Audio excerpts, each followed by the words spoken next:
ಶೆಟ್ಟರ್ ಹಾಗೆ ಸವದಿಯನ್ನ ಸೋಲಿಸಲಿಕ್ಕೆ ಇದೀಗ ಮುಖ್ಯಮಂತ್ರಿಗಳು ಪ್ಲಾನ್ ಮಾಡ್ಕೊಂಡಿದ್ದಾರೆ. ಎರಡು ಕ್ಷೇತ್ರಗಳಲ್ಲೂ ಕೂಡ ನಟ ಕಿಚ್ಚ ಸುದೀಪ್ ಅವರನ್ನ ಪ್ರಚಾರಕ್ಕೆ ಇಳಿಸಲಿಕ್ಕೆ ಈಗಾಗಲೇ ಪ್ಲಾನ್ಗಳಾಗಿದೆ.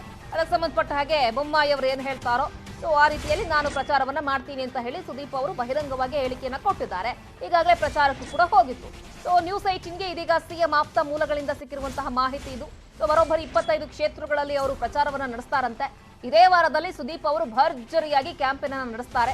ಪ್ರಮುಖವಾಗಿ ಟಾರ್ಗೆಟ್ ಆಗಿರುವುದು ಹುಬ್ಬಳ್ಳಿ ಧಾರವಾಡದ ಸೆಂಟ್ರಲ್ ಅಥಣಿ ಕ್ಷೇತ್ರಗಳು. ಕಾರಣ ಏನಪ್ಪಾ ಅಂತ ಹೇಳಿದ್ರೆ ಜಗದೀಶ್ ಶೆಟ್ಟರ್ ಅವರ ಕ್ಷೇತ್ರ, ಮತ್ತೊಂದು ಕಡೆ ಲಕ್ಷ್ಮಣ್ ಸವದಿ ಅವರ ಕ್ಷೇತ್ರ. ಹಾಗಾಗಿ ಬಿಜೆಪಿ ಅಭ್ಯರ್ಥಿಗಳ ಪರವಾಗಿ ನಟ ಸುದೀಪ್ ಅವರು ಮತಭೇಟಿಯನ್ನ ನಡೆಸ್ತಾರೆ. ಬಿಜೆಪಿಯ 25 ಅಭ್ಯರ್ಥಿಗಳ ಪರ ಅಂದ್ರೆ 25 ಕ್ಷೇತ್ರಗಳಲ್ಲಿ ಕಿಚ್ಚ ಕ್ಯಾಂಪೇನ್ ಅನ್ನು ನಡೆಸ್ತಾರೆ. ಇದೇ ವಾರದಿಂದಲೇ ಪ್ರಚಾರವನ್ನ ಶುರು ಮಾಡ್ಕೊಳ್ತಾರೆ ಸುದೀಪ್ ಅವರು ಅನ್ನೋ ಮಾಹಿತಿಗಳಿದೆ. ಸಿಎಂ ಯಾವ್ಯಾವ ಕ್ಷೇತ್ರಗಳಲ್ಲಿ ಸೂಚನೆಯನ್ನ ಕೊಟ್ಟಿದ್ದಾರೋ ಆ 25 ಕ್ಷೇತ್ರಗಳಲ್ಲಿ ಸುದೀಪ್ ಅವರು ತಮ್ಮ ಕ್ಯಾಂಪೇನ್ ಅನ್ನ ನಡೆಸ್ತಾರೆ. ಈಗ ಸದ್ಯಕ್ಕೆ ಅದು ಮುಖ್ಯಮಂತ್ರಿಗಳ ಆಪ್ತ ಮೂಲಗಳಿಂದ ಸಿಕ್ಕಿರುವಂತಹ ಮಾಹಿತಿ.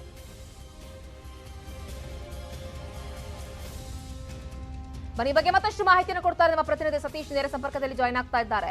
ಸತೀಶ್, ಇದೀಗ ಕಿಚ್ಚ ಸುದೀಪ್ ಅವರು ಬೊಮ್ಮಾಯಿ ಅವರು ಏನ್ ಹೇಳ್ತಾರೋ, ಯಾರ ಪರವಾಗಿ ಕ್ಯಾಂಪೇನ್ ಮಾಡು ಅಂತ ಹೇಳ್ತಾರೋ ನಾನು ಮಾಡ್ತೀನಿ ಅನ್ನೋ ಒಂದು ವಿಚಾರವನ್ನು ಬಹಿರಂಗವಾಗಿ ಹೇಳಿದ್ದಾರೆ. ಸುದೀಪ್ ಅವರು ಯಾವ್ಯಾವ ಕಡೆಗಳಲ್ಲಿ ಹೋಗಿ ಪ್ರಚಾರವನ್ನ ಮಾಡ್ತಾರೆ, ಸದ್ಯದ ಮಟ್ಟಿಗೆ ಸುದೀಪ್ ಅವರ ವಿಚಾರಕ್ಕೆ ಏನ್ ಮಾಹಿತಿಗಳು ಸಿಕ್ಕಿದೆ? ಎಸ್ ಶ್ರುತಿ, ಏನು ಈಗಾಗ್ಲೇ ಚುನಾವಣಾ ದಿನದಿಂದ ದಿನಕ್ಕೆ ಕಾವೇರ್ತಿದೆ.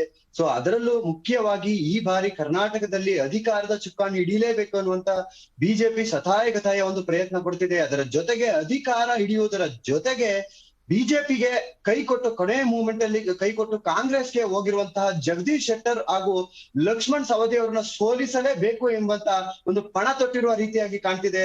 ಈಗಾಗ್ಲೇ ಬಿಜೆಪಿ ಹೈಕಮಾಂಡ್ ಕೂಡ ಕರ್ನಾಟಕದ ಲೀಡರ್ಗಳಿಗೆ ಏನು ಜಗದೀಶ್ ಶೆಟ್ಟರ್ ಸ್ಪರ್ಧಿಸಿರುವಂತಹ ಹುಬ್ಬಳ್ಳಿ ಧಾರವಾಡ ಕ್ಷೇತ್ರ ಇರ್ಬೋದು, ಜೊತೆಗೆ ಲಕ್ಷ್ಮಣ್ ಸವದಿ ಅವರ ಅಥಣಿ ಕ್ಷೇತ್ರಕ್ಕೆ ಹೋಗಿ ಒಂದು ಭರ್ಜರಿ ಪ್ರಚಾರ ಮಾಡಿ ಅವರನ್ನ ಸೋಲಿಸಲೇಬೇಕೆನ್ನುವಂತ ಒಂದು ಸಜೆಷನ್ ಅನ್ನು ಕೂಡ ಕೊಟ್ಟಿರೋದು. ಅದರ ಜೊತೆಗೆ ಈಗ ಏನ್ ಈ ಇಬ್ಬರು ನಾಯಕರನ್ನ ಅಣಿಸಲು ಒಂದು ದೊಡ್ಡ ಪ್ಲಾನ್ ಅನ್ನೇ ಬಿಜೆಪಿ ಮಾಡಿದೆ ಅಂತ ಅನ್ಬೋದು. ಈಗಾಗ್ಲೇ ಬಿಜೆಪಿಯ ಅಭ್ಯರ್ಥಿಗಳ ಪರವಾಗಿ ಪ್ರಚಾರ ಮಾಡ್ತಿರಂತ ಸುದೀಪ್ ಅವರನ್ನ ಆ ಭಾಗಕ್ಕೆ ಕರೆದುಕೊಂಡು ಹೋಗಿ ಒಂದು ಭರ್ಜರಿ ಪ್ರಚಾರ ಮಾಡುವ ಮುಖಾಂತರ ಅವರ ಮುಖಾಂತರ ಬಿಜೆಪಿಗೆ ಒಂದಷ್ಟು ಮತಗಳನ್ನು ಬೇಟೆಯಾಡೋದಕ್ಕೆ ಬಿಜೆಪಿ, ಅದರಲ್ಲೂ ಸಿಎಂ ಬೊಮ್ಮಾಯಿ ಅವರು ಒಂದು ಭರ್ಜರಿ ಒಂದು ಪ್ಲಾನ್ ಮಾಡಿದ್ದಾರೆ ಅಂತ ಅನ್ಬೋದು. ಅದೇ ನಿಟ್ಟಿನಲ್ಲಿ ಈಗಾಗ್ಲೇ ಏನು ಸುದೀಪ್ ಅವರು ಇದೇ ವಾರ ಇನ್ನೊಂದು 2-3 ದಿನಗಳಲ್ಲಿ ಅದರಲ್ಲಿ ಹೆಚ್ಚಾಗಿ ಉತ್ತರ ಕರ್ನಾಟಕ ಭಾಗದಲ್ಲಿ ಬಿಜೆಪಿಯ ಅಭ್ಯರ್ಥಿಗಳ ಪರ ಹೆಬ್ಬುಲಿ ಒಂದು ಪ್ರಚಾರ ಮಾಡ್ತಾರೆ ಅನ್ನುವಂತ ವಿಚಾರ ತಿಳಿದು ಬಂದಿರುವಂತದ್ದು. ಏನಕ್ಕೆ ಈಗಾಗ್ಲೇ ಸುದೀಪ್ ಅವರು ಸಿಎಂ ಬೊಮ್ಮಾಯಿ ಅವರ ಪರ ಏನು ನಾಮಿನೇಷನ್ ಕೊಡುವಂತ ದಿನ ಹೋಗಿದ್ರು, ಅದಾದ ನಂತರ ಯಾವುದೇ ಒಂದು ಪ್ರಚಾರವನ್ನು ಮಾಡಿಲ್ಲ. ಯಾಕೆ ಇನ್ನು ಸುದೀಪ್ ಅವರು ಪ್ರಚಾರಕ್ಕೆ ಬಂದಿಲ್ಲ ಅನ್ನುವಂತ ಒಂದಷ್ಟು ಗೊಂದಲ ಕೂಡ ಆಯ್ತು. ಏನಕ್ಕಂದ್ರೆ ಈಗಾಗ್ಲೇ ಬಿಜೆಪಿಯ ನಾಯಕರುಗಳು ಏನು ಕೇಂದ್ರದ ನಾಯಕರುಗಳು ಒಂದಷ್ಟು ಕರ್ನಾಟಕಕ್ಕೆ ಬಂದು ಪ್ರಚಾರ ಮಾಡ್ತಿದ್ದಾರೆ. ಈ ಒಂದು ಸಮಯದಲ್ಲಿ ಸುದೀಪ್ ಅವರು ಕೂಡ ಪ್ರಚಾರ ಮಾಡೋದ್ರಿಂದ ಒಂದು ಡೈವರ್ಟ್ ಆಗುತ್ತೆ. ಒಬ್ಬರಾದ ನಂತರ ಒಬ್ಬೊಬ್ಬರನ್ನು ಅಖಾಡಕ್ಕೆ ತಗೊಬಂದು ಭರ್ಜರಿ ಪ್ರಚಾರ ಮಾಡುವ ಮುಖಾಂತರ ಮತಬೇಟೆ ಆಡ್ಬೇಕು ಅನ್ನುವಂಥದ್ದು ಬಿಜೆಪಿಯ ಪ್ಲಾನ್. ಅದೇ ರೀತಿ ಏನು ಕಳೆದ 1-2 ವಾರಗಳಿಂದ ಅಮಿತ್ ಶಾ ಅವರು ಕೂಡ ಕರ್ನಾಟಕದಲ್ಲಿ ಪ್ರಚಾರ ಮಾಡ್ತಿದ್ದಾರೆ.